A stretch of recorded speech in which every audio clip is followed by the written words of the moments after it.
लखपति सो गए हैं, ज्यादा पैसे होते हैं उसको ज्यादा कर लो 8-10 पैसे। तो मेरी जेब में 8 सिक्के हो गए, कितने? तो पैसे वाला हो गए, तो मैं क्या हो गया? लखपति हो गए। लखपति किससे कर ले? हाँ कितने ज्यादा ही हो, नहीं है। हाँ यूँ बोलो फिर। तुम बच्चे जो जानते हैं वो हाथ करके जवाब दे सकते हैं।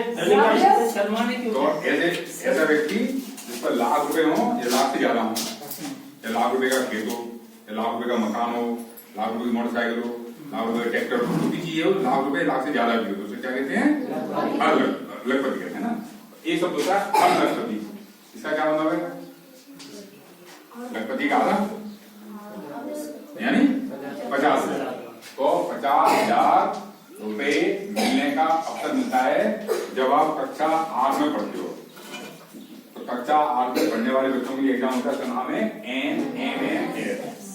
इस एग्जाम में सरकार आपको प्रतिवर्ष पूरे धौलपुर जिले में 166 बच्चों को अर्ध लखपति बनाने का अवसर देती है।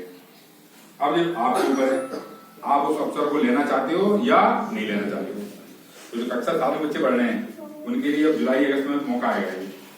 जैसे मौका आए जैसे क्या करना है, इस एग्जाम का फॉर्म भरना है आपको। शर्त क्या उसके लिए? पहली शर्त है उसके लिए कक्षा 8 में राजकीय विद्यालय में पढ़ना चाहिए, राजकीय विद्यालय की। दूसरी शर्त है उसके लिए इस कक्षा 7 में 55% नंबर होने चाहिए आपके। तो 55% नंबर आ जाते हैं। SC/ST का बच्चा है तो उसके लिए 50% है, 5% की। तीसरी शर्त है उसके लिए माता पिता सबके होते हैं, उसके नहीं होते हैं, तो उनके चाचा ताऊ मामा मामी नाना नानी पढ़ाते हैं, उनको बोलते हैं अभिभावक बोलते हैं।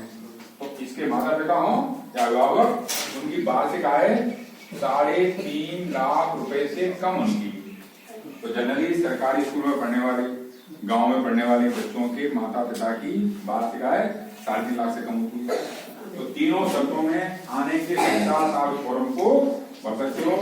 इस फॉर्म के लिए भरने के लिए सरकार कोई शुल्क लेगी आपसे। कितना शुल्क लेगी आपसे? कम से कम परीक्षा शुल्क 20 50,000 देगी सरकार आपको, कुछ शुल्क लेगी आपसे। कितना शुल्क लेगी? फीस कितनी लेगी?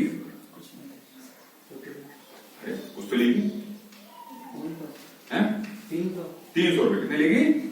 तो पिछले वर्ष तक इसकी फीस थी 50 रुपए और 35 रुपए। जनरल से 50 रुपए और SC/ST से 35 रुपए। पर कुछ बच्चों के माता पिता इतने रुपए नहीं दे देते, वो लगता था 50 रुपए दे दें, पता नहीं बच्चा पास हो कि नहीं हो, 50 रुपए और खर्च हो जाएंगे हमारे। इसलिए कुछ टीचर लोग दे देते थे, वो बात लगे, बाकी बच्चों के माता पिता। इस परेशानी देखते हुए सरकार ने इस वर्ष ये फीस नहीं ली, इस वर्ष नहीं ली, उसका अगले वर्ष भी नहीं ली। तो ले 50 रुपए तो ज्यादा नहीं होते, दे सकते हैं। क्योंकि कितने मिलने वाले हमको? अब फीस ही देगी नहीं है, अच्छी बात है तो फीस ही नहीं। फीस देगी तो परीक्षा होगी। परीक्षा में 2 पेपर आएंगे आपके। एक पेपर का नाम है सेट, एक का नाम है मैट।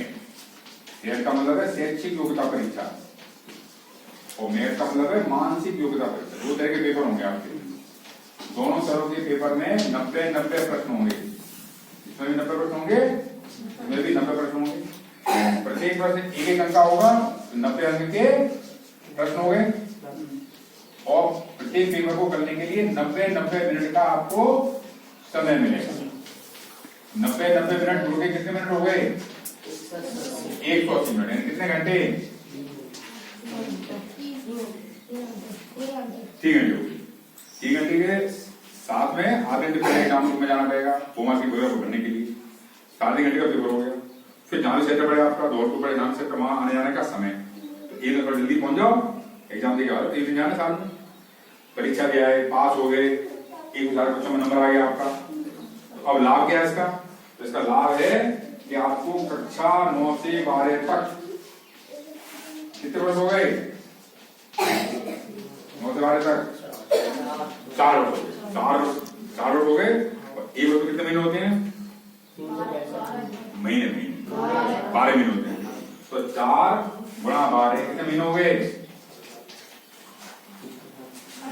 48 महीने हो गए।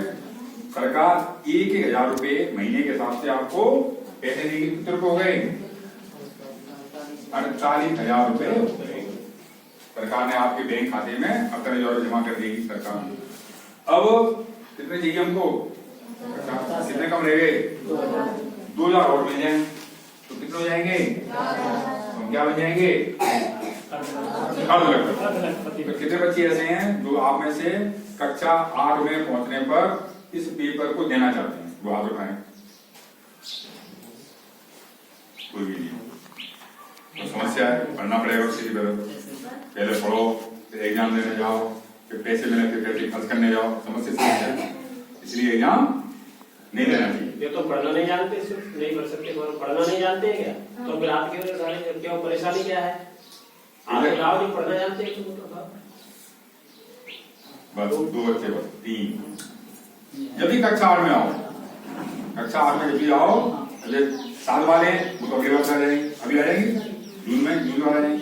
6 वाले 2 साल वाले आ जाएंगे, 26 में आ जाएंगे। 24 में कौन आ जाएंगे? 7वीं वाले। 25 वाले आएंगे, 6वीं वाले, 5वीं वाले हर साल एक करके क्लास आपके 8 क्लास में आप आ जाओगे। जो भी बच्चे 8वीं में आए उन सबको फॉर्म भरना है। फॉर्म उसको भरा जाएगा, कोई खर्चा नहीं है। आधार ईमेल पर जाना है, वहां पर फॉर्म भरना है, ऐसा कुछ नहीं है। फॉर्म उसको भरा जाएगा, कोई फीस नहीं है। खर्चा क्या? फोटो का, आधार कार्ड का, इनकम सर्टिफिकेट, इतना खर्चा बचते हो, ज्यादा खर्चा भी नहीं है। तो ज्यादा महंगा एग्जाम नहीं है, ठीक है ना? इसलिए सब बच्चे एग्जाम देना, पर ये 3 शर्त होनी चाहिए पूरी। ऐसा नहीं है तुम 7वीं पढ़े प्राइवेट में, 8वीं में पढ़ाएंगे तो नहीं फॉर्म भरा जाएगा, ठीक है ना? कक्षा 7वीं सरकारी, कक्षा 8वीं सरकारी, और माता पिता की इनकम 3.5 लाख से कम होनी चाहिए। ये पक्का कर लेना पहले से। ऐसा नहीं हो किसी के माता पिता सरकारी नौकरी में हो और सरकारी नौकरी में होने पर उसकी इनकम 3.5 लाख से ज्यादा हो तो वो फॉर्म नहीं कर पाएगा। गलती से भर भी देगा तो पैसे मिलेंगे, ठीक है ना? ये सब चीजें देख के फिर तैयारी करनी है। तैयारी में क्या आने वाला है? शैक्षिक योग्यता में कक्षा 6, 7, 8 के प्रश्न आएंगे, गणित के, विज्ञान के, सामाजिक विज्ञान के। ऐसी कोई बात नहीं कि बाकी सारे पेपर आ जाते हैं। मानसिक योग्यता में कुछ अंक हो सकते हैं, अंक के, और कुछ आकृतियां हो सकती हैं। वो पुराने पेपर देख लो, बता दिया कैसे पेपर आते हैं हमारे। तो कठिन बात नहीं। तो ये एग्जाम सब बच्चों को देना, ठीक है?